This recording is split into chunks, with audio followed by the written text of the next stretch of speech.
Good, welcome. I think we'll start here and very welcome everyone to today's dialogue on development research with the title How Development Cooperation Can Support Managing for Empowerment and Achieve Better Public Sector Performance. Thank you so much for joining us today. I'm Janet Vähämäki, and I'm the team leader for Development Policy and Finance team at Stockholm Environment Institute, and I will be moderating today's session. Today, we will be delving into the topic of bureaucracy and management of public sector operations, such as development cooperation. And this topic derives from a very core concern that we all want public sector operations to be efficient and supportive of a core mission. However, sometimes management and bureaucratic procedures in place become counterproductive and end up not doing so. So how can people working for public sector operations be empowered to be more mission-driven and make use of rather than be hindered by management and bureaucratic structures in place? And today we will be learning about some key concerns in management from a book written by our keynote speaker. The title of the book is Mission-Driven Bureaucrats Empowering People to Help Governments to Do Better. It's a really great title, and it's a book that I just read, and which I find extremely useful and interesting, and contains not only wonderful research, but a lot of concrete tips and examples from practice. This is also a topic of my own research interest, which is a reason for why I'm very excited about the seminar today. So our keynote speaker is Dr. Dan Hoenig, who has a long career with global development and public policy advocacy. Currently, Dan is an associate professor of public policy at University College London and Georgetown McCourt School of Public Policy. He has several external appointments, which you can read about in the seminar invitation. And I would also say that Dan really became a celebrity in the development world with his previous book, Navigation by Judgment, which was launched 6 years ago. We met then at his book launching tour, and I was very impressed about the impact you made with your statements in the book in the development cooperation world. And after Dan has presented his work, we will meet with Rebecca Kitzing-Ivarsson, Senior Advisor on Results-Based Management and Adaptive Management at SIDA. And Rebecca has a long background from RBN adaptive management work from various organizations in the development sector, as well as Swedish local and state authorities. And she will be discussing Dan's work. So the discussion will be followed by a Q&A session, and you are free to pose any questions you may have in the chat during the presentation. I'm first going to briefly present a bit of the development dialogues on development research. So these dialogues are organized by SWEDEV, Swedish Development Research Network, and Development Policy Finance team, which I lead here at Stockholm Environment Institute. The aim of these dialogues are to spread findings of development research by creating a learning space where researchers can share their work in an informal and easily accessed setting. And the organizers, it's SWEDEV, which is a member-based network connecting research on and for global development in order to strengthen collaboration within the research community and to increase interaction between researchers and practitioners. So we facilitate collaboration between research practitioners and policymakers, organize seminars, conferences, workshops, and such as this one, and act as a hub. On the website swedev.dev, you can find the latest news and opportunities for development researchers collected in one place. And then SEI, is, if you can get the next slide, is an international non-profit research and policy organization that tackles environment and development challenges through scientific research and public policy advice. We have offices in 5 continents and work locally, regionally, and globally. And the team here at SEI headquarters, we are an interdisciplinary group of researchers working to support more equitable and sustainable development through demand-driven and solution-oriented research. So with that, I'm happy to present Dan Hoenig, our keynote speaker, thank you so much for being here today, and I will hand over to you for about 30 minutes presentation of your latest work. Thank you. Thank you. Thank you so much for this very, very warm introduction, Janet. And really an honor to be here and to be back in conversation with this community, which, as you say, parts of I've had the pleasure of interacting with before. A few of you, as I go to Spotlight, will notice I'm a little bit bloodied today. I did have a somewhat serious bike accident yesterday. And so apologies if I'm just a touch slower than I might have been on another day. But very, very excited to be here and to be having this conversation. So I think you should see slides now. Do you see slides? Yes, they're full screen for you. Oh, or they're trying to be. There we go. You see them now? Excellent. Thank you. Um, I guess, so Janet very kindly framed in this book, which is now out and available for purchase on Amazon SE and many other fine booksellers everywhere, or whatever you're supposed to say. In some ways, this book comes from thinking about what we think about bureaucrats, right? So this is a chat, GPT DALL-E image of bureaucrat I created a few weeks ago.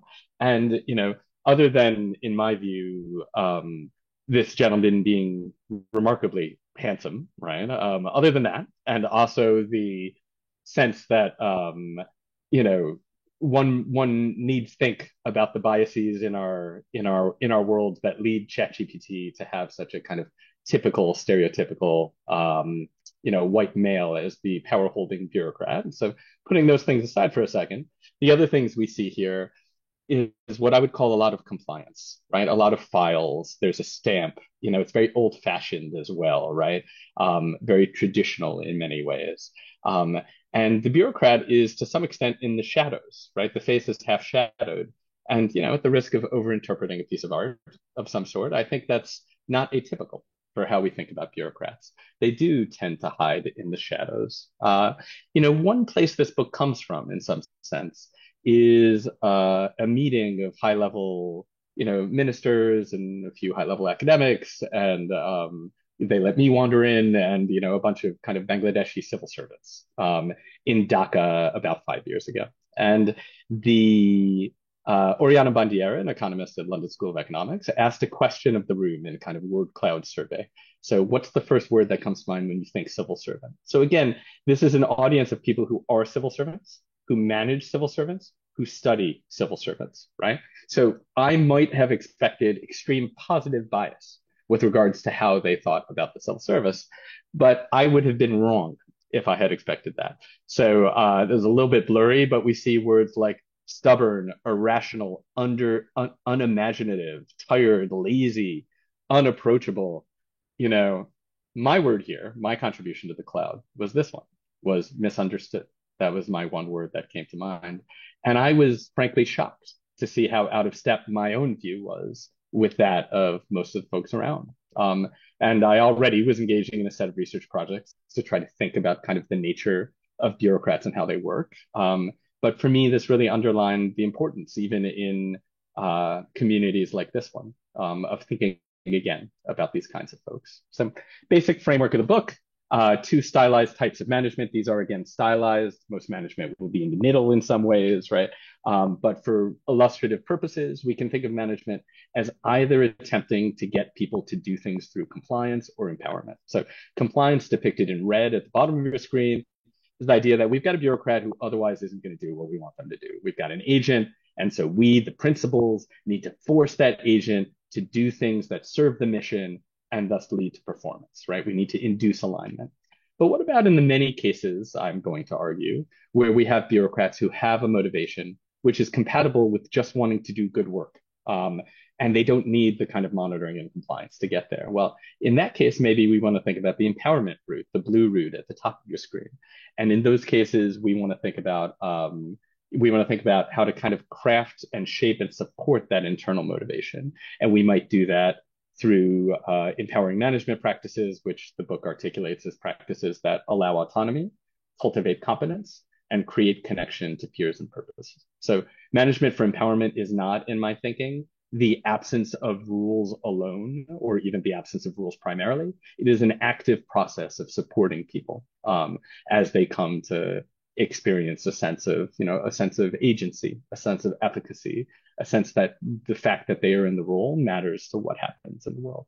Um, one reason to think this might be a good idea is because heavy compliance relies on being able to see lots of stuff. So what you're looking at right now is a figure from a wonderful paper by three excellent scholars, looking where what they do is so Ghana has standardized performance reports, and they take Ghana's performance reports from lots of different ministries, and they say in which of these reports is it clear what needed to happen before it happened, and it's clear after it happened whether it happened, right? So what they call ex ante and ex post clarity. And we might imagine that compliance is only going to work well when we've got a high degree of both of those. But only about 18% of tasks, they say, are above 4 on a 5-point scale in both of these regards, right? So if we can't know what we expect to happen, or we can't know afterwards if the thing we wanted to happen happened, how exactly is this compliance channel going to work? Whatever we might think of it, whatever its virtues might be, it can't work if it can't work. And if the nature of the task or what's being done is such that it can't work, it doesn't matter how beautiful it would be if it could work, it can't. Um, for a kind of illustration, a human illustration of what I mean by this. So this is one of the people profiled in the book, a wonderful mission-driven bureaucrat named Labanya Margaret. So Labanya Margaret was the answer to a question I had when I worked in Juba, which was, why is this data so good?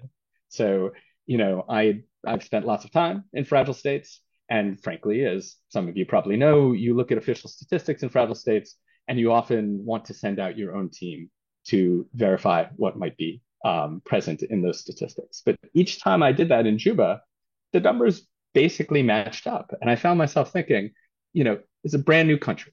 It's continent size or half continent size by my standards, it's massive. Why is this data so good? And as far as I can tell, the answer is Margaret, and the spirit that she infused in all of her staff. And so Margaret is a leader. She says here, even when God was creating, he must have used statistics. Numbers change people's lives. So I'm not so sure if there's an active creator that active creator actually does need statistics, right? But I am sure that the fact that Margaret believes this really matters. It really matters to her actions. It really matters to how she managed. It really matters to the sense of purpose she infused into her staff. And good job that she did, because how would we possibly manage this for compliance, right? We would need to send a second team to check the first team because we have no baseline statistics. So this is an extreme case where compliance would work, but it is such a case. And that's why I illustrated here. So we see this systematically. So here's some other work in Nigeria that shows basically that the more ambiguous tasks are, the harder it is to manage them for compliance. The more negative is the impact of attempting to kind of manage with incentives and heavy monitoring practices, et cetera. This makes them just like development agencies, right? So this is national governments. This is Nigerian infrastructure. This is development agencies. This is navigation by judgment, which Janet very kindly framed in before, in which I argue, and I guess I hope evidence and demonstrate that the more tightly aid agencies rely on targets and management from the top, the worse they do, particularly in fragile and uncertain environments where it is harder to understand what is going to happen in advance and what's going to happen afterwards. So, national governments, they're just like us, if we're aid agency folks, is part of what I want to kind of get across here. And that's particularly likely to be true because, of course, those of you who work for CETA or other international organizations, you are, in my view, likely mission-driven bureaucrats. You work for a government agency, and you care about the mission of that agency.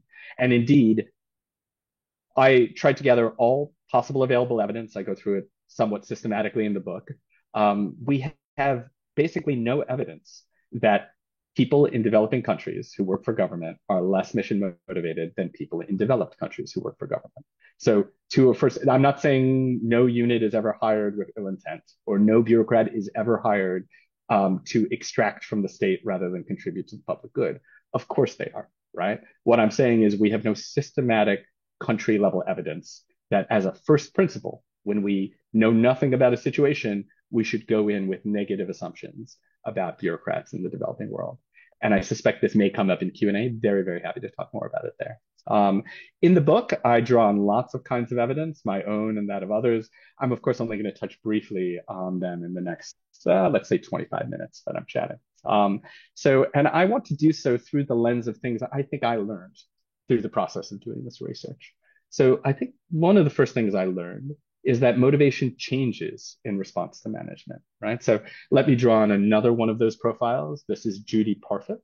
So Judy led human resources for the South Africa Revenue Service immediately after the end of apartheid. And Judy, of course, came into an agency that was full of National Front aligned, that is, old apartheid regime supporting bureaucrats. And you might think, well, this is not the new South Africa. This is not Mandela's mandate. It is time for these folks to go and be replaced by others.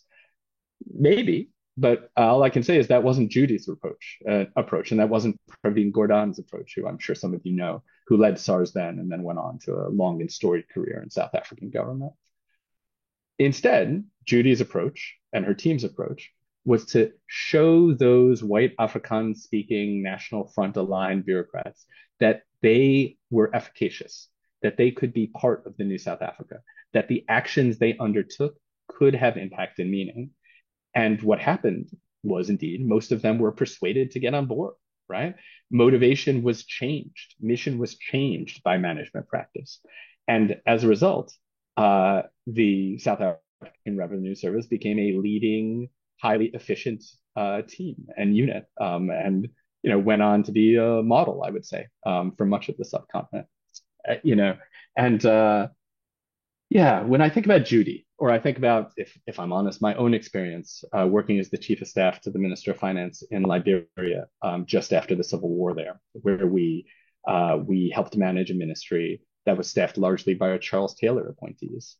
I think it is pretty clear that people change when they have an opportunity to see that they can have impact, to see that they can make this is what I see in my own empirical work in Thailand as well. So what you're looking at right now is a Thai sign typical in a Thai district office, which reads Bambatuk Bamrungsuk, which is something like alleviating adversity and supporting well-being is our honorable mission, right? Mission is super clear for Thai district government. The system is super hierarchical, at least formally and top down. But in fact, there is a lot of variation inside these seemingly faceless, seemingly identical district offices.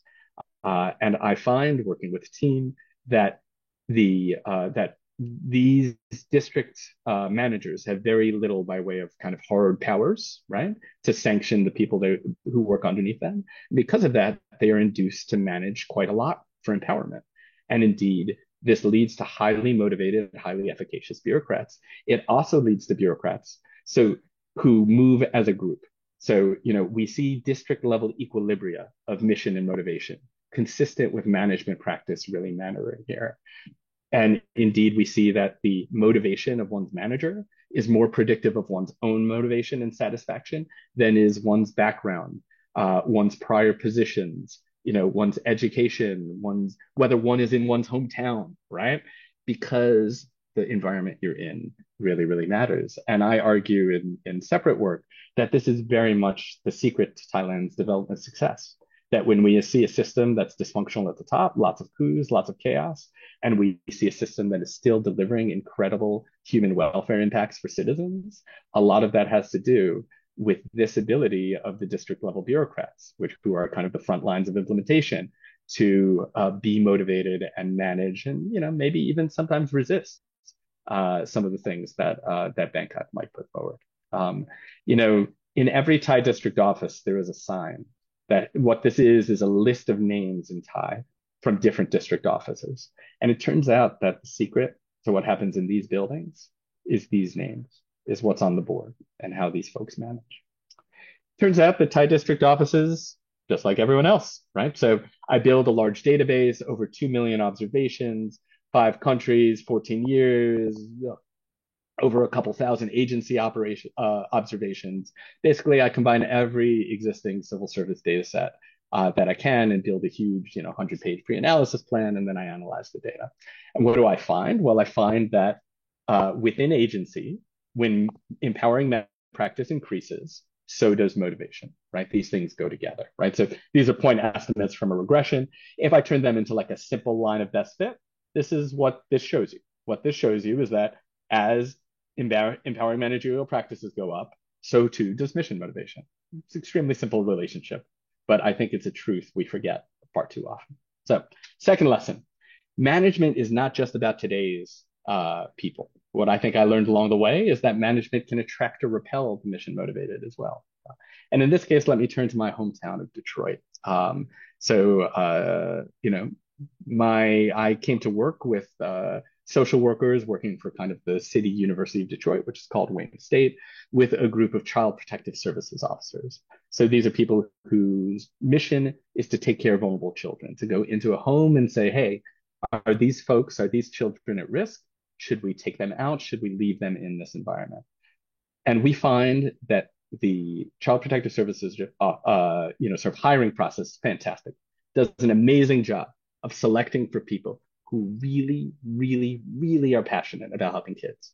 And then those people go to the exits as quickly as they can, right? Average tenure is like 3 months at the agency.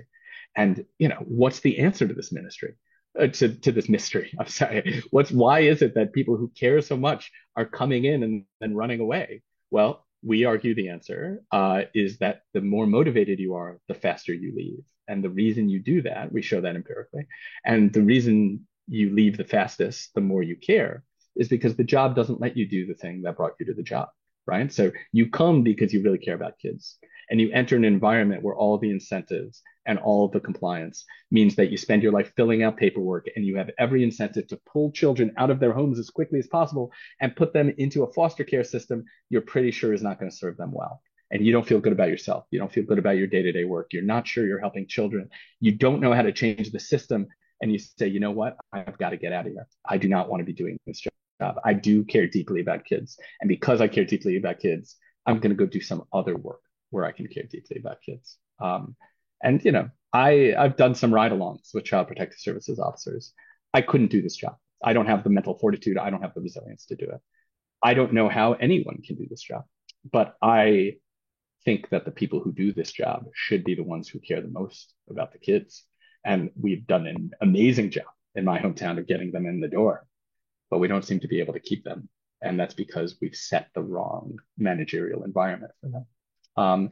Turns out, in this case as well, Detroit is typical. So what this is showing you is interaction effects from that same very large data set. So, what this is showing you is that the greater your level of baseline mission motivation, the more responsive you are to a change in management practice in terms of your intent to lead. So to put it in more straightforward terms, if you come to the job because you care about the job, you care about the mission, and I give you the ability to fulfill that mission, you're going to stay longer, right? You're going to stay longer than other people who cared less at baseline.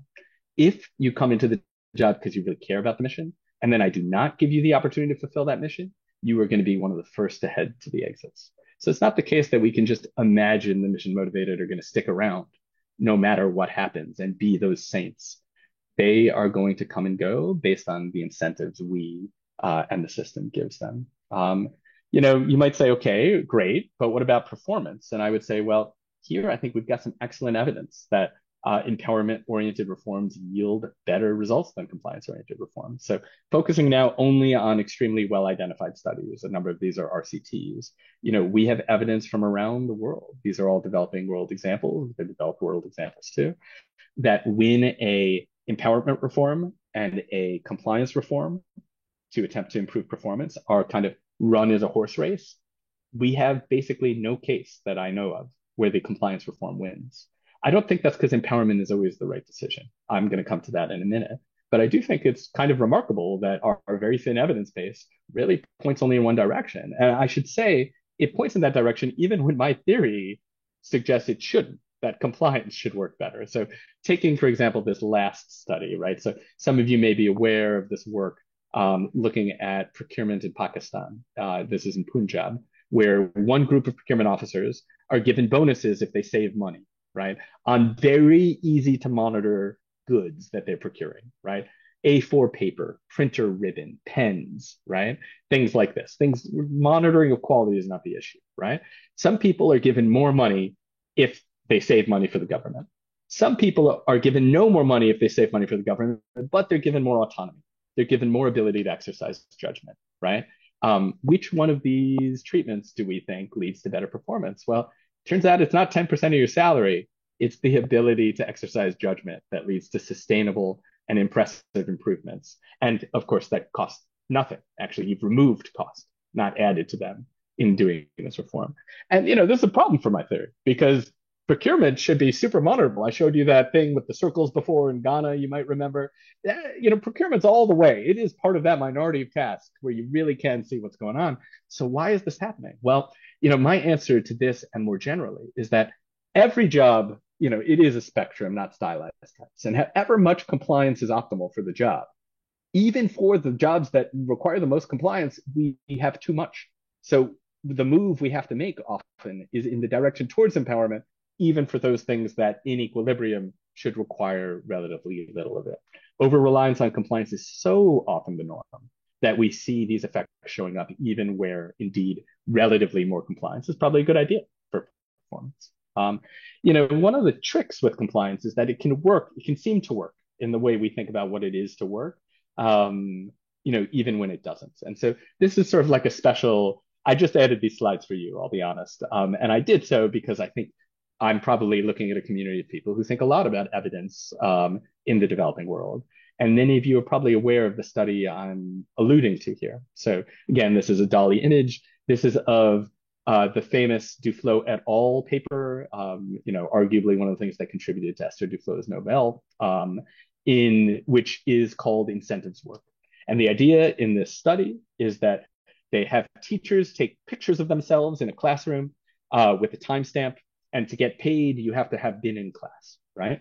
And for those of you who know the study, this leads to performance gains. It turns out having a teacher present is better than not having a teacher present. If you make the teacher show up, that is better than no teacher, right? But great. The question now is, what do we do next? Because now we have teachers who, of course, otherwise didn't want to be there, who are showing up because they want to get paid. And that is leading to gains. So I think it works out to like 8 words on a 8th grade reading test. So if before people could read 80 words, now on average they can read 88 words. Great, that's an improvement. Where do we go from there? Can we get more gains with compliance? I would say in this case, no. Because of course, once we've made the teacher show up with compliance, how we're going to actually have the teacher teach and respond to students, that's going to be a lot harder, right? So here's an attempt to graph that. This is entirely created by me. This is speculative, not data, just to be clear. So, and what I'm suggesting here is that we've got a system that can go up towards a kind of local compliance maximum, right? But that local compliance maximum is actually further from the global maximum we're going to reach. And so when we look at the margin and we say, did it work? We need to think not just about where the system started, but where the system ended, and whether we have left the system in a place that makes it easier to get to the performance we seek or harder. And in my view, this is a case which is an excellent first step if it was the first step on a long road, but it isn't. It's the first step towards a pretty rapid dead end. And because of that, maybe we need to think about something else. And so I think we need to sort of rethink success and what success means in some ways, particularly in a development context. So, turning now a little bit more centrally to development partners, right? So compliance-oriented accountability, it seems to me, I've learned from this work, rolls downhill, right? So what do I mean by that? First, I'm going to give a non-development example, which is from my own home country, the US, right? So about a decade ago, there was a hurricane in the northeast of the US. It destroyed everything, right? In some towns, right? So the US Department of Housing and Urban Development was given what's called a supplemental appropriation, some extra money to go and help people rebuild. The same amount of money as was given to HUD, as it's called, Housing and Urban Development, and the same amount of money that went to HUD went to the Inspector General to monitor HUD's work, the exact same sum, right? So first, we might question whether we want to spend half or more than half, if we count HUD's own spending, on monitoring rather than actually directly helping citizens. That's one set of concerns. The next set of concerns is, Well, what happens when we set up a system of accountability where bureaucrats are going to be very tightly supervised, such that they're going to need to justify each and every payment they made with quite a lot of evidence, right? So that means they're going to have to insist on documentation. Is this your home, right? How do I prove it's your home? I can't say in my judgment this is your home. That could lead to fraud, right? I'm going to need to see a title deed. I'm going to need to see a mortgage payment. And who do you think has that stuff after a hurricane? Do you think the poor folks of this town are likely to have those documents handy? They're likely to, be able to pull it up on their, Dropbox on their iPhones, be able to go to their safe deposit box in the bank. No, it's the rich folks who can do that, and the poor folks can't. And what does that mean? That means the relief goes to the rich folks, not the poor folks. When we manage the bureaucrats for compliance, they have to treat citizens in a way that enforces compliance, right? This is a case of it rolling downhill. Here's the senior advisor for disaster recovery at HUD, still serving at the time this quote was given to me, right? This is in an interview with me. The poorer the families are, the less likely that they reproduce the documentation. What we spend responding to the inspector general, we can't send actually spending on actually doing the good work. And I should say, I think a lot of us talk to a lot of public servants. Trey said this, and I said, look, Trey, I appreciate you didn't say that was off the record, but I understand it must be, you've got a job to do, you've got a career to worry about. And Trey here said, no, that's on the record. I don't care about my job. I want anyone who could hear this to hear this, because the system needs to change, because we are undermining our own ability to do good, something to that extent. That's not an exact quote. So let's carry that over to development, right? So here's a friend and scholar I admire very much, Erin McDonald, a sociologist, saying, currently dominant approaches to state reform seek to limit discretion. Abstract monitoring, monitor across large scales and at a distance. We just need to empower the people at the top. That seems to be the logic of a lot of governance reform. And this doesn't work. And we know it doesn't work, right? This is an incredibly old survey. This is a 2013 OECD survey. Some of you may have contributed to this, which basically showed that most of the DAC donors were pretty clear that they did not have the information they needed to manage for compliance, in my language. Not that anyone talked about it that way. But what this is a confession of the global development system that compliance isn't going to work, right? But yet, that's the way we manage. And when we do, things roll downhill, right? So donors' internal management systems, and like that housing and urban development case, the need to justify upwards changes donor reporting requirements for recipients, and in turn changes the management practices of those recipients. Charles Kenny, a colleague of mine at the Center for Global Development, has a book called Results Not Receipts, which is little read, but I recommend. I think it has a lot of interesting things to say. And what we often do is look for receipts, not results. We look for compliance, not activities. This not only beggars the programs of development, it also creates mental models of what good management looks like, right? So, having worked at somewhat senior levels in a number of developing countries, forget about the donor program. Even when we're talking about government-funded execution, you hear ministers and deputy ministers and directors talk about the need for a kind of monitoring which they have learned is international best practice, because they want things to work well. And that's the way the donors manage, so it must be the way they should manage. And I think that we have a lot to do. I think the ill effects of this are well beyond simply donor programs or government executed programs responding to donors. I think this is to some extent infected the world of public service, the world of what leadership and management means in many countries, particularly the most aid-dependent countries in the world. I suspect if I asked you for stories, you could come up with stories that fit this too, if you were to think about that. So, and this is part of why I think we see a very similar pattern in lots of countries. So this is some work with Ranil Dasanayake, Elizabeth Linos, and Sarah Thompson, in which it's a working paper, not in which we, in part, survey bureaucrats all over the world and ask them for how constraining their systems are. And this is the overall pattern from 28 countries. We see a nearly identical pattern in every country we survey, developing, developed, whatever. There is a lot of compliance.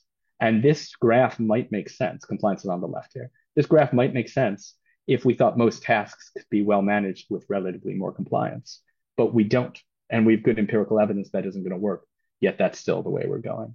One more illustration before I move on. I was in Kiev some months back, meeting with the head of their civil service and thinking about civil service reform, in this incredibly critical, incredibly difficult environment that the government of Ukraine finds itself in. And this is the director of the civil service depicted on the left here. So what did she want to talk about? What is their ministry spending a fair bit of its time on? It is adaptation to the standards of the European Union and compliance with the Six Sigma standards, right? This is donor-driven civil service reform. It involves things like civil service legislation checklists, right? That asks for things like whether the formal processes in the law are the things that are happening in real life. I'm not saying these things aren't important. They are important. That's not what you should hear from me. I question whether the government of Ukraine's civil service should be thinking about this just now, rather than say how to keep people motivated and doing good work on the front lines in a war zone. Both things are important. I'm not saying one is not, but which one should be the scarce bandwidth priority right now? And I think it should not be this compliance driven stuff coming from the outside. That's my view. If you feel differently, I would love to hear that. I would love to discuss that in Q&A. You know, Luckily, the only forms of accountability do not have to be these top-down, what I work with Lant Pritchett, I've called accounting-based accountabilities. So this is a civil servant named Batul Asadi, first female revenue collector in the history of Balochistan, which is a state in northeast Pakistan. And, Batul talks about the obligation she felt towards all females, that if I'm doing right, I'll open a path for them. If I'm doing something wrong, this will be the end of it. So let's step back. This is laudable. Batul, you can read about her. She's somewhat famous. You can read about her much more online, or of course, there's a profile in the book. What kind of motivation is this? Well, Batul is not telling us she cares about being the best district revenue collector because she cares about collecting revenue. What she's telling us is she cares about what people see her to be doing so she can be a social model. So this is not traditionally thought of as like caring about the mission. But what this is it's a motivation and an accountability structure that does not require compliance. She does not care about the reporting. She's not going to steal $5, not because somebody monitored her, but because if that got out, if somebody saw it, if somebody was aware of it, she wouldn't be able to be the figure she wanted to be to help her peers, to help those in her social network. This is a horizontal form, or depending on how you think of it, a kind of bottom up form of accountability. And, I think that we need to kind of unpack accountabilities a little bit more than we have, right? So this is not in the book. This is just on this slide. But, when we think about kind of ways of improving performance using accountability, we tend to focus on top-down compliance, like that Duflo cameras in classrooms I was telling you about before. But there's also top-down empowerment, which I'm going to turn to in a minute. But it doesn't all have to be top-down either. We can think about substituting horizontal accountabilities, right? Which can also be compliance oriented, or as in the case of Batul, empowerment oriented, right? And also bottom up accountabilities directly to citizens, which in turn too can be focused on compliance and monitoring, as in the famous Rankin Svensson, sort of Uganda cash monitoring, publishing in newspapers case, or by empowering people in more direct relationships with citizens. The book has a lot more to say this too. Happy to talk more about in Q&A. But just to say, there are a lot of options out there. We don't have to be stuck in one corner here, which is where I think we are. And more empowerment, to that kind of top-down empowerment.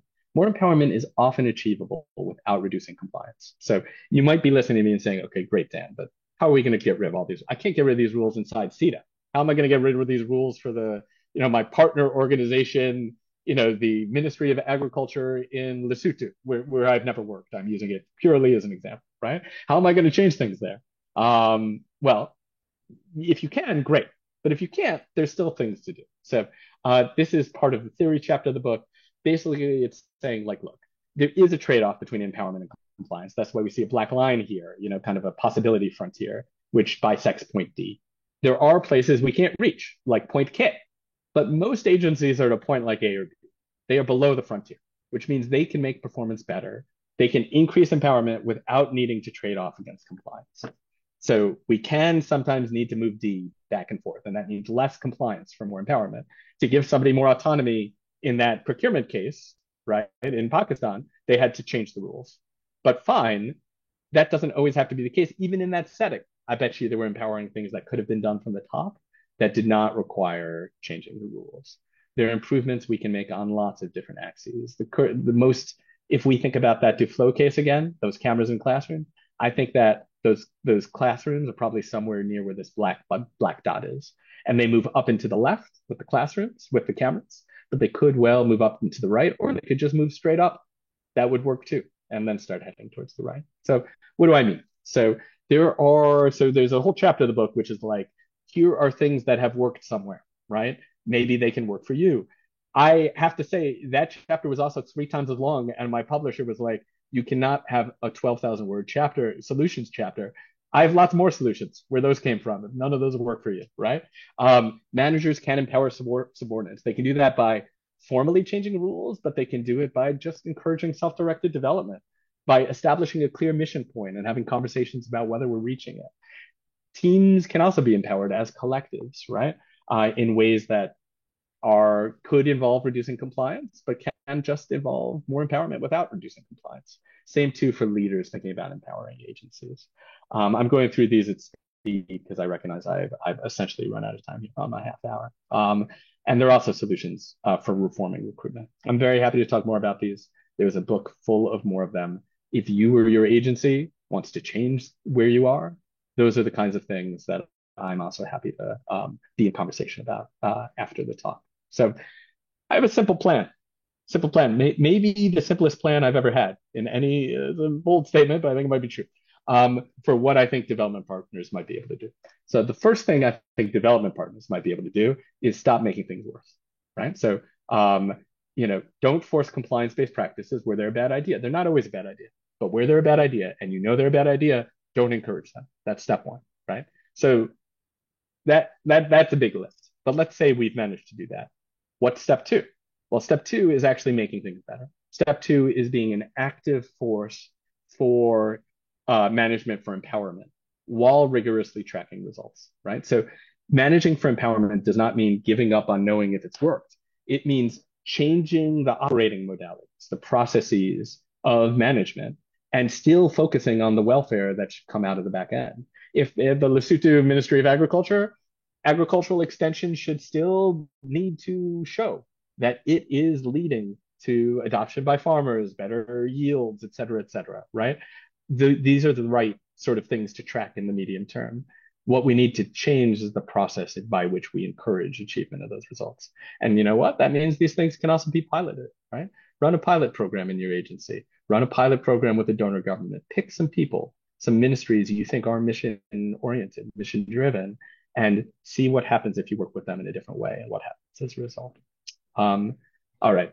I want to close with this gentleman. So this gentleman's name is Pritam Ponnappa. He's also profiled in the book. He is a social auditor in Karnataka in South India. And, talking to Pritam about what makes him an exceptional social auditor, he said, well, what I do matters here. I spent my whole career wandering. This is a paraphrase. You can read it exactly in the profile. I moved to the big city. I got the fancy job, and I realized I wanted to be home. I wanted to be back in Coorg, where I'm from.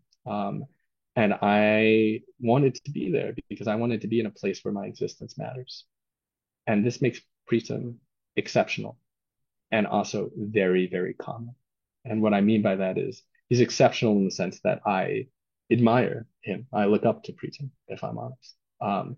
But I also know that there are not just tens, not just hundreds, not just thousands, but tens and hundreds of thousands of bureaucrats who can or could, who do or could feel the same way.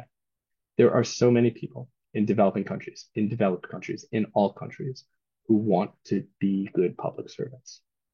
We should let them. If we do, we're going to get better performance. All we have to do is let that happen. Thank you very much. I look forward to the conversation.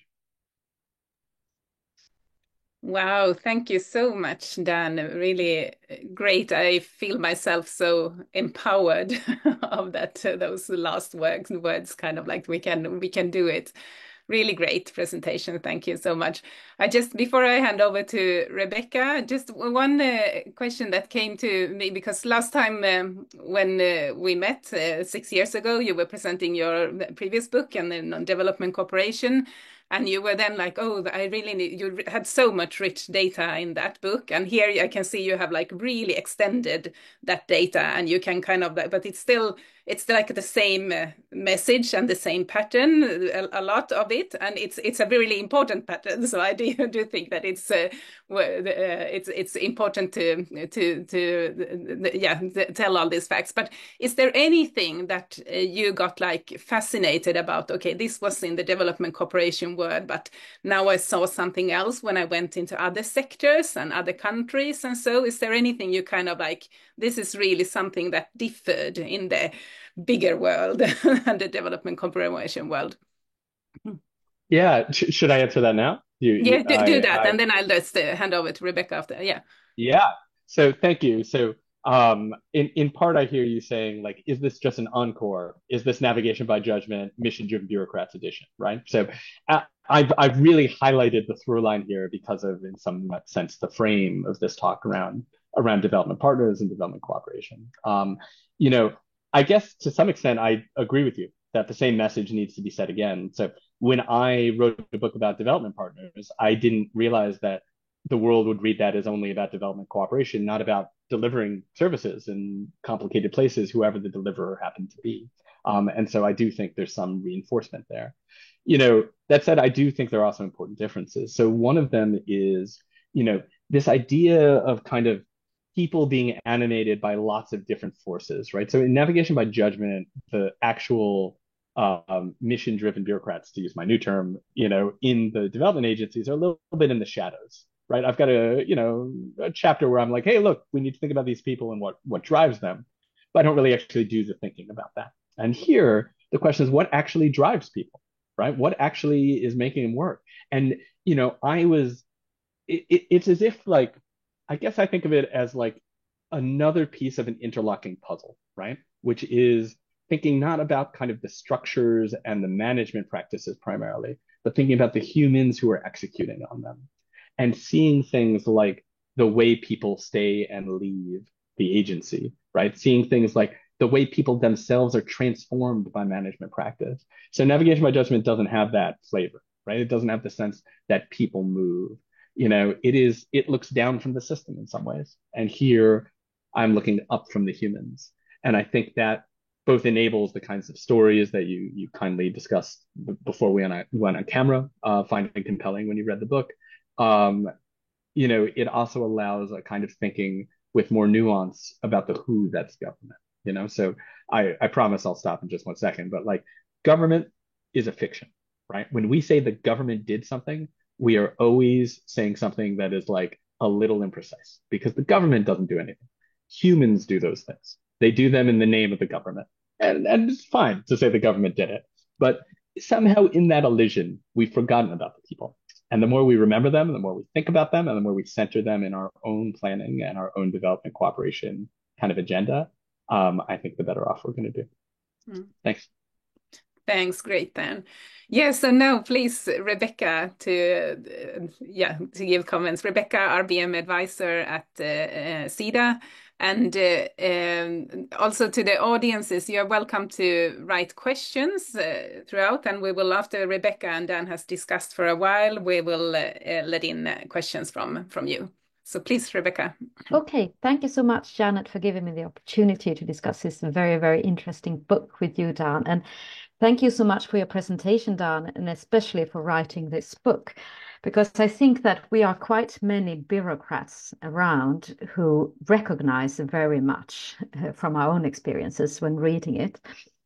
And I must say that I'm also happy to note when reading the part on development cooperation or the donor and relationship in your book, that actually quite a lot of what you're suggesting is in line with what SIDA's official requirements on partners are as relates to results-based management. For example, that you have to analyze the level of complexity before deciding on a monitoring method, or that it's essential that you do not just require results matrices and just look at them, but what you need to do is to assess capacity of an organization to learn and to adapt. If anybody's interested in that, you can look into SIDA's external website or just email rbm@sida.se. But then I will paraphrase what you were just saying about the governments just being a fiction. SIDA is also just fiction. We are individuals, bureaucrats working there. So I just want to stress that I'm here in my capacity as a bureaucrat, not as a SIDA representative. And I've been a bureaucrat within various organizations. And I must say that with this experience, there were so many questions that arose when I was reading your book, but I will choose the three major questions that I have. And the first one is, can we actually really assume that managers welcome mission-driven bureaucrats? Couldn't it be so that managers see them as a threat, especially in cases when the compass of the managers are more aligned with their own respective career path instead of with the mission of the organization? For example, you write that what is common for the mission-driven bureaucrats is that they focus on the beneficiaries or the citizens instead of focusing upwards. But if you are a manager, you do need to focus upwards in order to make a career, at least in the traditional hierarchical organizations.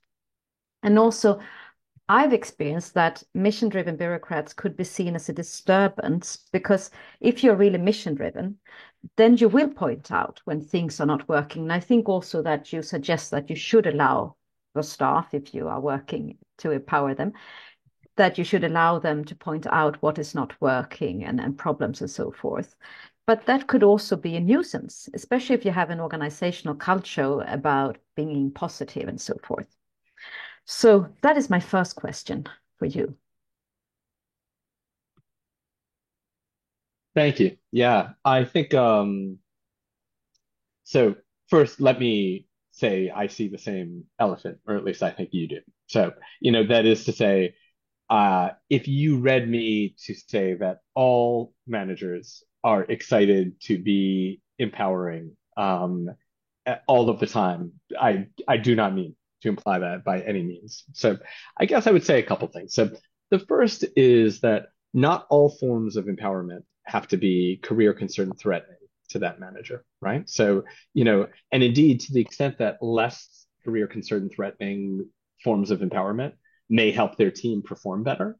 Indeed, there's an argument that it could be career concern enhancing, right? So, if I assign people mentors, right, or peer partners or something like that, right, to discuss their work with and ask them to have coffee once a week and talk about, why they're doing the work and why this is important and how they, can help each other sort of maintain motivation, right, which is something that's been shown to work in other settings. I don't think that's likely to really, maybe they get to talking and I've got a rebellion on my hands. But even a relatively career concerned, purely manager is likely to, if that leads to better performance, be open to that kind of reform.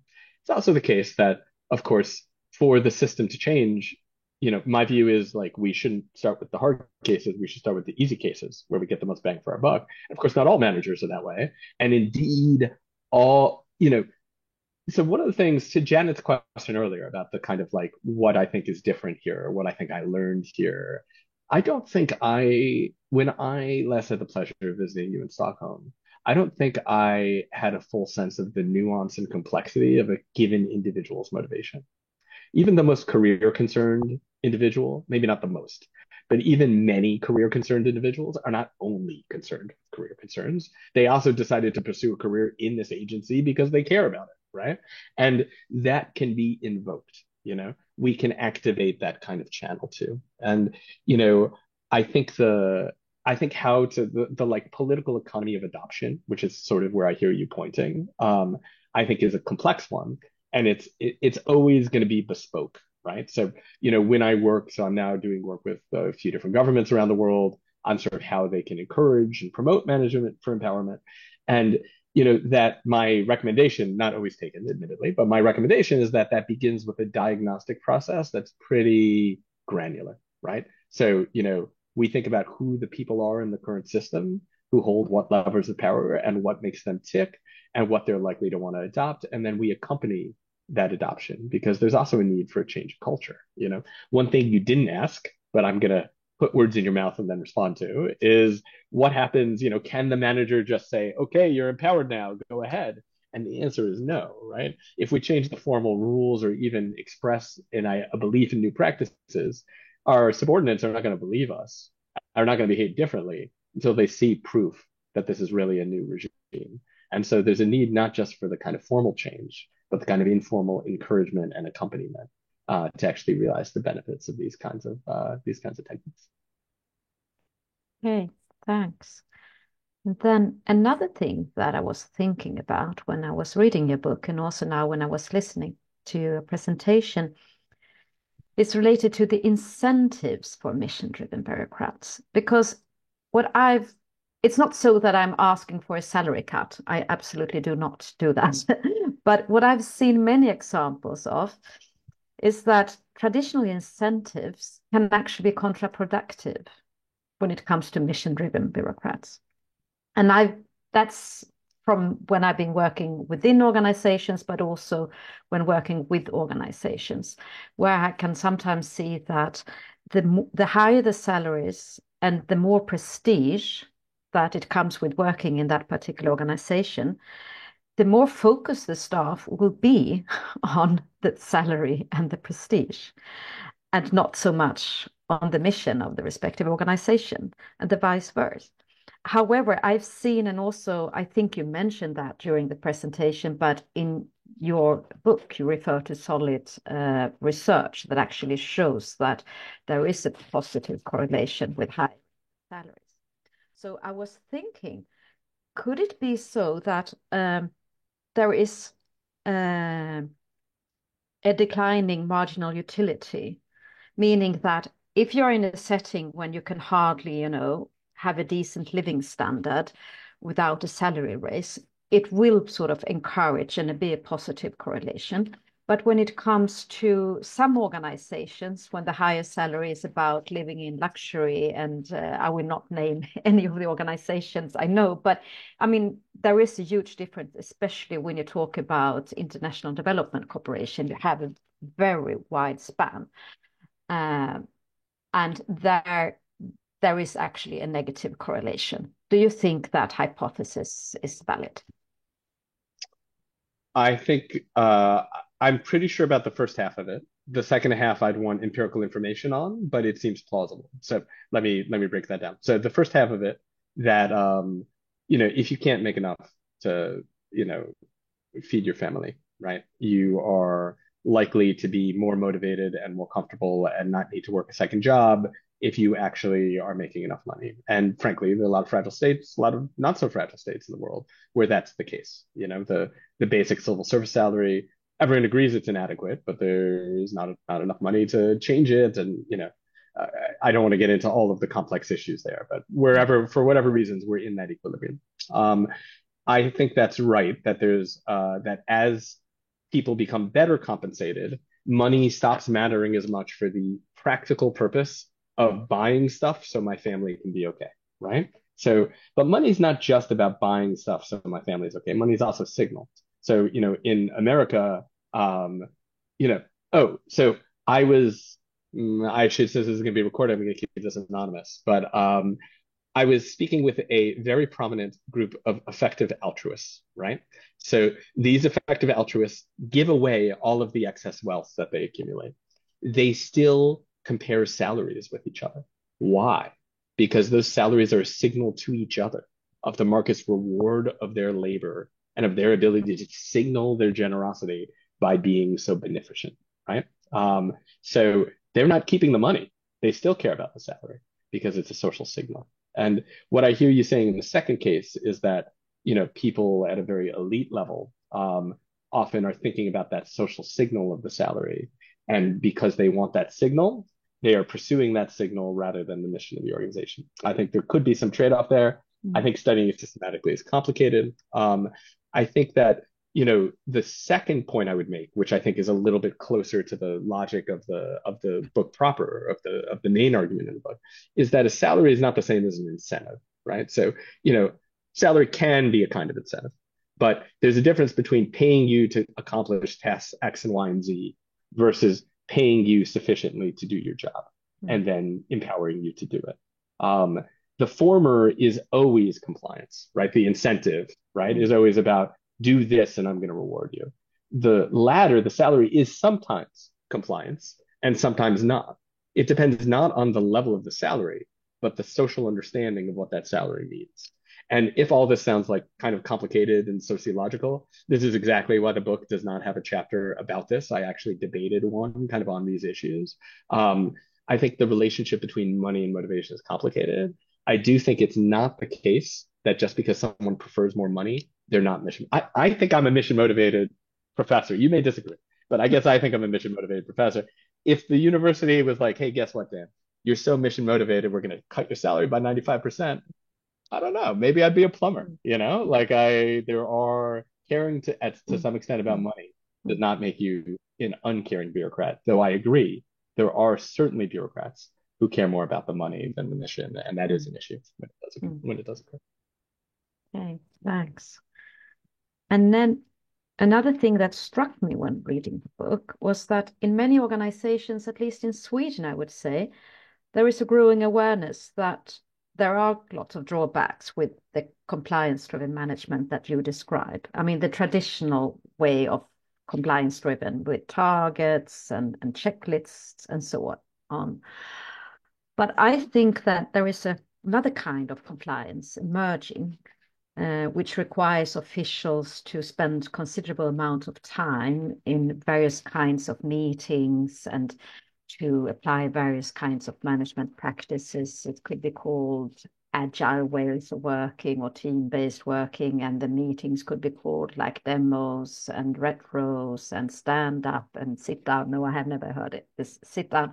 And if there are any Swedish participants, which I think there are, you may be familiar with a Swedish researcher, Mats Alvesson, who actually calls this kind of practice functional stupidity in organizations. And also maybe you recall there was in a Swedish newspaper, Dagens Nyheter, a debate. I think it was started by a researcher called Carl Cederström, who described how he, as a university professor, quite senior one, how he was actually forced to attend some, to his thinking, completely meaningless competence development program in order to enhance his pedagogical skills and so on.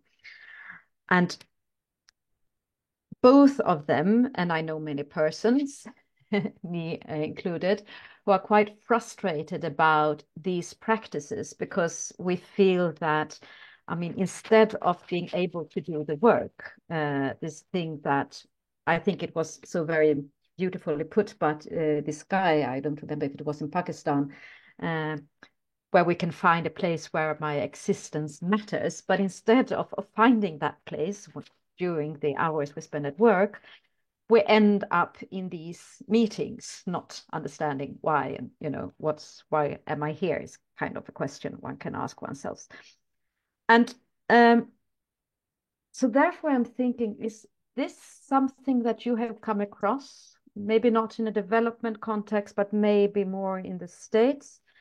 And also, as I read the book, I was thinking, I mean, you argue for empowerment, empowering, and that other kind of management style. But I've been thinking that maybe it's better the less managers do, the less management trainings they attend to, the more they would just let people, the bureaucrats, do their work.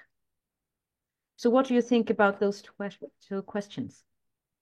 Yeah. So, I mean, referring back to my two-step plan for development cooperation, right? If that's a two-step plan that could apply to all managers. And where managers are doing things that are actively bad, at the risk of sounding blindingly obvious, doing less of things that are bad is good, right? And so, to the second question, yes, I think that can be true. I guess I imagine a world where managers, I guess I hope you, in fact, I know you, knowing that one of your former managers is in fact on this Zoom call, right? Have had managers who are empowering, right? Who do give you that space and that support. And I think we would all agree that actively frustrating management is the worst, followed by no management, followed by good management. And I think where we are depends where we're going. I mean, where no doesn't mean none, of course, but less and getting out of the way, as you say.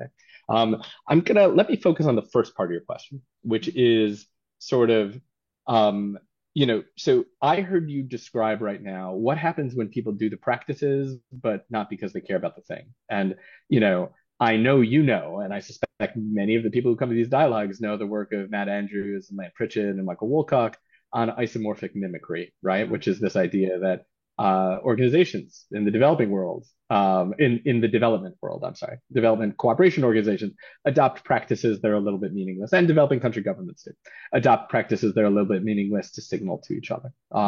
And I guess I kind of think you just told me about one. Have I seen echoes of that elsewhere? Yes, absolutely. I would say that some of you may be aware that mission-driven government is all the rage in the United Kingdom. It is the official platform of Keir Starmer and the incoming Labour Party. Someone whose work gets mentioned, I don't know if her name is in the book, but she led Camden Council in the UK, which actually had a very empowering approach. A woman named Georgia Gould is now the Civil Service Reform Minister in the United Kingdom, right? She got elected as an MP in the last cycle. She's a lovely human who I have a lot of time and respect for, I should say. You know, I think what we're going to see, I have a prediction that I think I'm making publicly for the first time right here. So I may come back to this recording if this comes due, right? So my prediction is that we are going to see a lot of what I've started to call mission washing. We're going to see a lot of people adopting the practices that look like they're going to be about missions and empowerment, but only the practices. And what this is going to be is it because I don't actually care about the thing, I just want to be able to signal I care. We're going to force people to do a lot of crap is frankly the word I want to use. A lot of stuff that wastes their time. And in that sense, the agile management training is no different. So for UCL, I work largely remotely for UCL. I still have to take fire safety training every year about the evacuation and where the smoke detector is and that's a waste of my time, right? And agile management training can be similarly a waste if it's just about that. If I'm not caring about the culture of the organization and the managerial practices. That is not to say that agile management is itself a waste of time were one to actually do it. It's a question of kind of how it's implemented, what it means, how it matters.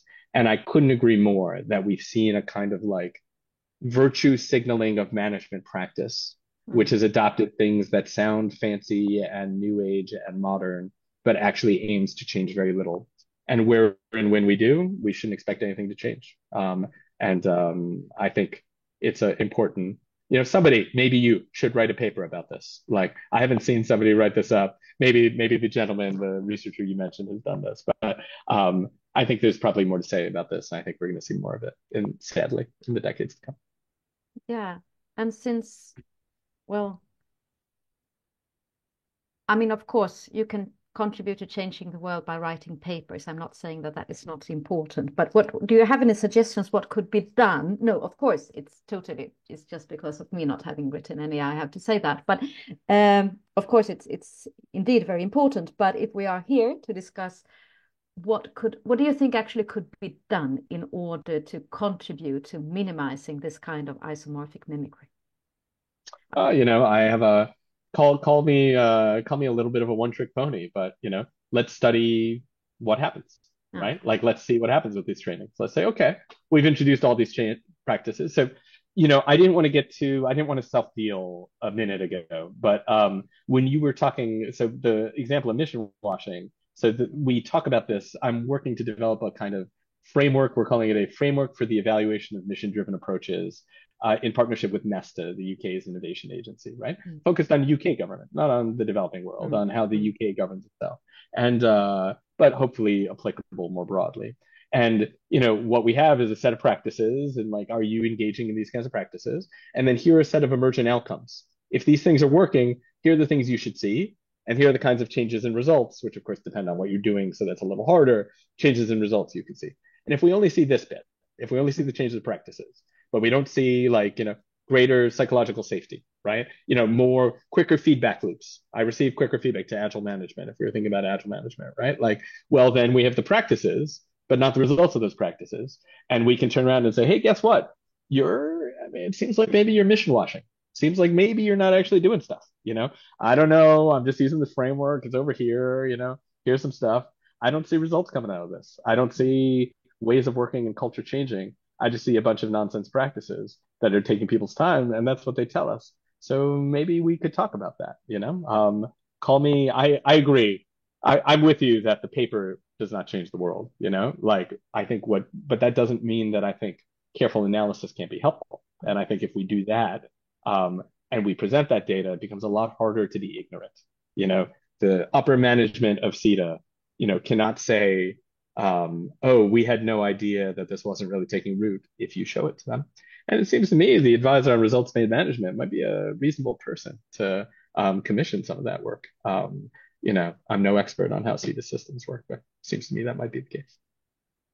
Yeah, that's an interesting question to end with from my side, I would say. But thank you so much again, Janet, for giving the opportunity to discuss with you, Dan. And now I will actually offer the rest of you if you have some questions to Dan. I'm sure you have.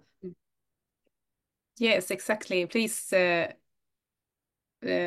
can raise your hand and just show your face. You don't need to show your face. You can, but at least your voice if you want to, if you don't want to. Here we have some questions. Yes. And thank you. In your research, have you seen a difference between decentralized countries and countries that are more centralized in their decision making? Would you find more mission-driven bureaucrats in decentralized countries? The question is coming from Adiam Tedros. Do you? Yes. So, oh, I'm sorry. Yeah, cool. So, um, okay. So, I think it depends what we think we mean. So, I contemplated a book on decentralization as like a mechanism. And uh, I slightly abandoned the project because decentralization means too many things. So, fiscal decentralization, administrative decentralization, hiring powers, you know, autonomies. I have some other very academic, like to the academy, you know, should be read by 9 people sort of work, which is about like how we should rethink what it means to be decentralized as a set of autonomies and bundles of autonomies and like interlocking bits of those bundles. So what I mean to say is like I think there's a lot of complexity inside a word we usually use as if it's pretty straightforward. That said, I think that, you know, the conventional sort of like decentralized means that, you know, we have a less federal system and more local power, whatever those powers mean exactly. I think that, you know, we have good evidence that smaller teams are usually more empowered in the corporate sector, right? Forget about government entirely. And I think we have good evidence there is some suggestive evidence that the same tends to be true in both developing and developed countries, that the smaller the unit, the more we actually know and trust each other in some ways, you know. I don't know your experience or your experiences, but mine are that in some ways, if I'm talking to a local council, be that in, you know, I don't know, in Camden, in London, or in Cameroon, which I've never been, but were I to do so, um, I find that the localer the level, kind of the clearer we are on what we're trying to do, and you know, because we're closer to the ground, right? It's harder for, you know, agile management trainings to seem like a good idea, you know, if they're not connected to our actual practices. And so I think you're right that in general, we're going to see more empowering management and we're going to see more variation in management because we just have more units, right? Where things are more decentralized. That said, you know, if I were to, I'd be curious. I bet you there is a ranking. I haven't found one, but were there a ranking of the level of centralization of national governments? I suspect I would find that Thailand is very high on that list because Thailand is formally extremely hierarchical and centralized. Indeed, the people at that district level, which is about 100,000 people, are all appointed from the Bangkok ministries. It's that hierarchical, right? They are being sent down from Bangkok, and they talk about reporting up to Bangkok, even at a quite local level. They are still really empowered. They're empowered because the formal system doesn't really have a lot to do with how things actually work. And that is very frequently the case. And so all of what I just said is like whatever's really happening, not what's written down on paper. And so how centralized your system appears, if you look at an organogram, is in my view correlated with, but in some cases only loosely correlated with, the actual level of autonomy and authority held at different levels. That said, I think you're pointing at an important lever and one worth thinking more about. And thank you for the excellent question. Adrian, are you happy with the response, or do you want to comment? Okay, now, no, thank you. That was excellent.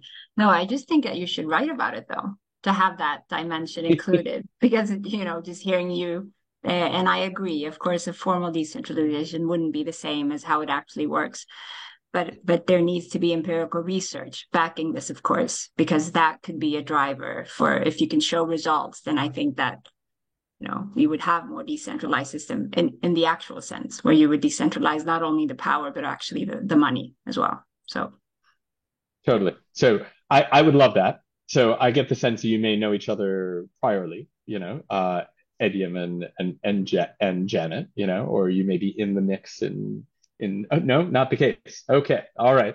Well, I'm sorry, wherever you are, I work at the Swedish Institute with the Development Corporation there. Sorry, I didn't introduce myself. No, I'm sorry. So I should have asked that in a different way. I'm sorry about that. So I think you're exactly right. I think for us to do that, we need to figure out the actuals, right? And so the reason I sort of abandoned this project is because I was like, oh, to get anywhere, so to sound a little academic-y for a second, to estimate things quantitatively, qualitatively, whatever, you need to understand the level of the variables you're talking about. And so because we have so little that actually tells us about what is actually happening, like real de facto decentralization, it's extremely hard to do this at scale. And so somebody perhaps sitting at the Institute might be well placed to commission work through what's the EBA? EBA could do work like this too, right? Yeah. That actually helped us. It could even just be gathering the information, right? So if EBA put out a report or the Institute put out a report that told us about actual decentralization, then academics like myself or somebody on my team could absolutely take it from there. But the hard part is figuring out the actual levels. Until we do that, we can't do the rest of it. And that requires really quite a lot of very granular, very nuanced work, which is the kind of foundational research that I would love to see coming out of Swedish institutions. If you agree, this is an important thing to do. Point taken. Yeah. Thank you. Good, thanks. Any more questions? You're welcome to just raise your hand and put the question, talk to your questions from the audience. I mean, if Goran, if you're really on this call, I'd be curious what you think about all this and, how this resonates with your experience. So I am I want to second Janet's note that anybody else should feel free to raise their hands and jump in here too. Yeah. Agree. Seems like Göran is maybe just name he didn't hear. Okay. Good. I have one question. You were in your presentation, you were showing that, okay, if you're mission driven and you are very motivated of the work, and then you choose to leave in case you think that those who are mostly motivated, they leave quickest. And what about other strategies for mission-driven bureaucrats? Hirschman, he wrote this exit voice loyalty, that either you leave or you are loyal, you become loyal and you kind of like comply, or you voice yours, so you're actually like trying to do some type of resistance. Did you find in your research like some other strategies than exit, if you kind of like find that you are not, your mission is? Yeah, informally, yes. And I hear you pulling me towards your own work, if I understand the thrust you're yes. getting, Jen. I want to hear from you. Exactly. So I think that's right. So you probably know Rosemarie O'Leary has a line of work on what she calls guerrilla bureaucrats, right? So these are bureaucrats who resist inside the system. So this is like a voice kind of option. And I do see examples of that informally. I think I sometimes see the whole system resist, right? So I use this illustratively. I don't really talk about it as if it's a piece of data, but I talk about this case of, so the mission of the United States Postal Service, the people who deliver the mail, is nothing stops the mail. They even have like a credo, which I'm going to get a little bit wrong, but it's like, neither rain, sleet, nor dead of night shall keep the mail from reaching its desired end, or something like that. It's really one of these somewhat old-fashioned but lovely kind of like, okay, your job is getting the mail there. I get it. I get it. You get it, right? And when the Trump administration tried to effectively keep mail ballots, which we're going to disproportionately go to Trump's opponent, right, from being delivered and being collected by slowing down the collection of the mail, by creating rules that did not allow the mailmen and mailwomen to go above and beyond and actually collect them, there was massive revolt, right? There was massive, people ignored those rules. People worked for free. They went and collected the mail anyway. What are they going to do? Arrest me, the mailman, for collecting the mail and not charging the state for it? Come and get me. Come and do it. And so, we often think about resistance or voice as if it's a kind of like active, I object, we need to change policy. But sometimes that resistance or voice is just, I'm going to do the job, which is this organization's job, when some manager who doesn't want the right thing wants me to do it. And I think we see examples of that all the time. It is not the topic of this book, which is why you don't see that as a kind of like, spotlight thread. But I think it is just absolutely fantastic, the work you're doing, Janet. And I think it fits very nicely into this picture, because I absolutely believe that's the case. Understanding, as I understand you to be doing, more about the how, when, who, why that leads to it and the results. When do those people succeed? When do they thrive? When are they forced out? When are they relegated? I think all of that is really fantastic. And so we absolutely, I think, are in agreement on this stuff. Good, great. I think Göran, did you want to? Yes, I have a question. Sorry to call you out, Goran. I apologize, but as long as I saw your name, I couldn't resist. You're muted, Göran, if you can.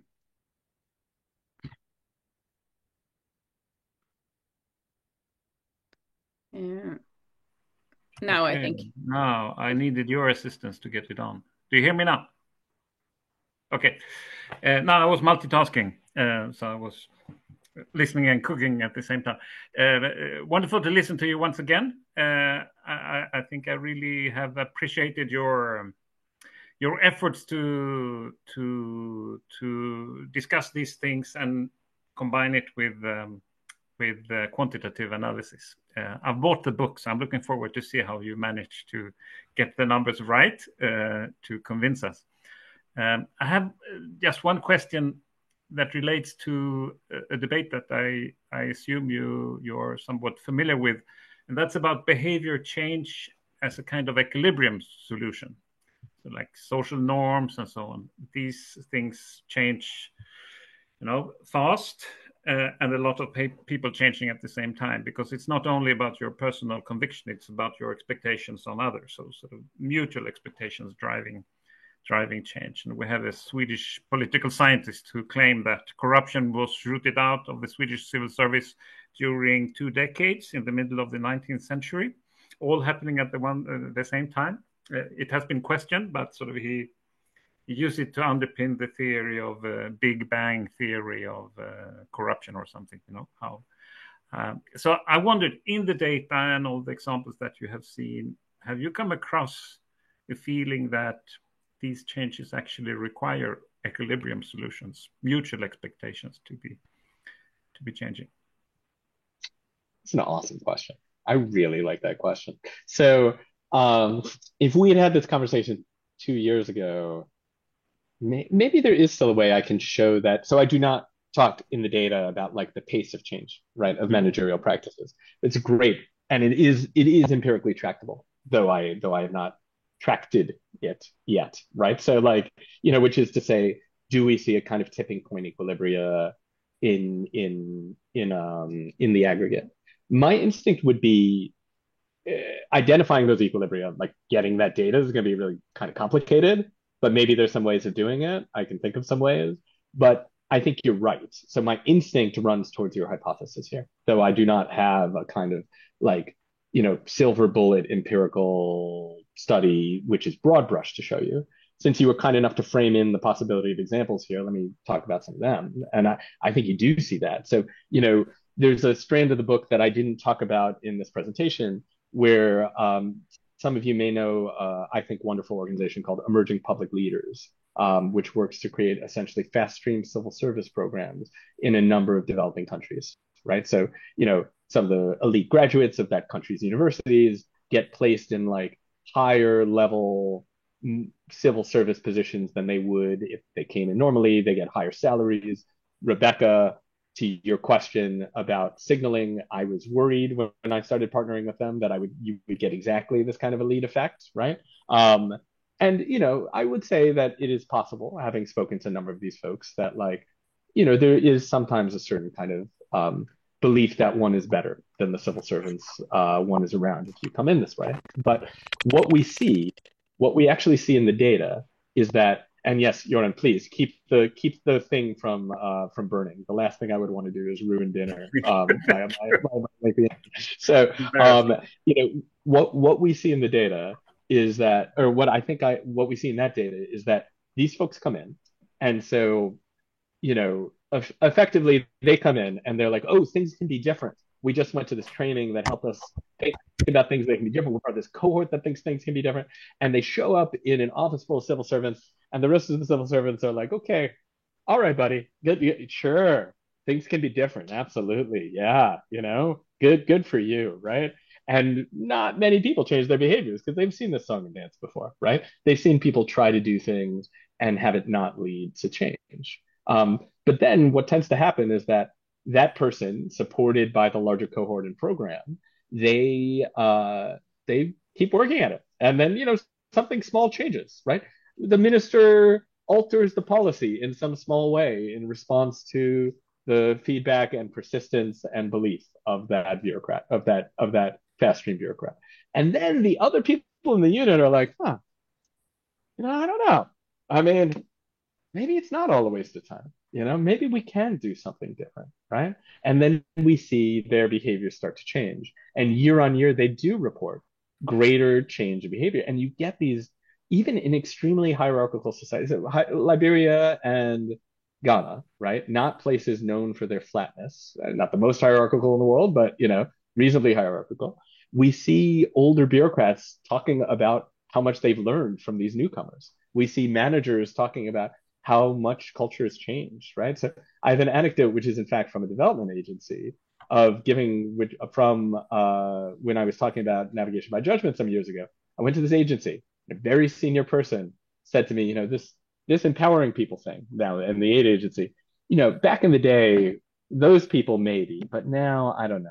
These people, the people I have now are unmotivated. So I don't believe that was true at the time, right? And I talk about kind of selection and how maybe if you manage differently, you'd get different people. But I also think that we systematically look at unmotivated people and miss the fact that many of them may be demotivated. We ascribe to type what really is a function of experience. And I agree with you that, change has to start somewhere, but for it to kind of take hold in a unit, right? For it to go from being an effective person to an effective pocket in the language of development to what I want to see next is like effective whole cloth, effective garments, effective the whole thing, not just the pocket. I think you're right that is about tipping and about mutual expectations and about creating a different sense. And I think we've all walked into high performing units in developing countries and thought, it's not, you don't have to wait to see the data to know you're in a high performing unit. You walk in and you're like, oh, these guys are buzzing, right? Things are happening. This is moving, and it's moving because everyone is moving, not because two people are moving. And we know there are equilibria. We know they come from individuals. And I think you're right. That tipping point, however, doesn't need to be at the country level or even the ministry level. It can be at many different levels. But, the bad news is this means we're going to have to be persistent to get change. The good news is it means maybe we can build some momentum. And that momentum starts with each individual. And as we've come to time, let me close by saying, I hope that momentum starts with each individual in this room and on this call, because there are things we can all do to make the system better. So let's do it. Thank you. Thank you so much, Dan. Very nice last words, I think, that start with each individual. And thank you so much. It's time has, we are at 5 o'clock already. And thank you so much, everyone, for participating. There's lots of takeaways, I think, from this discussion, really on motivation, how important it is, that more empowerment and motivation can be achievable without reducing current compliance. I think that's a very important point, and it can be career enhancing also for managers to work in these ways. And I think really that it comes from individuals. It's humans that do it, not governance. And we don't need data for everything. We just know it by our intuition. So I think lots of very good takeaways from this discussion. And so thank you so much, Dan. So just for the next coming, we will continue with these dialogues on development research. We will have one later in the year. So please sign up to SWEDEF's newsletter if you are not already there to get information about this and other upcoming events. And if you as a participant here have any suggestions for future speakers on these dialogues, or if you yourself would like to present some of your research, please feel free to contact us. And yeah, with that, really a huge thank you to the speakers, to Dan, to Rebecca, and to all participants. Really great discussion. And everyone can also watch this online afterwards. So please send it to colleagues that were not here. Thank you so much.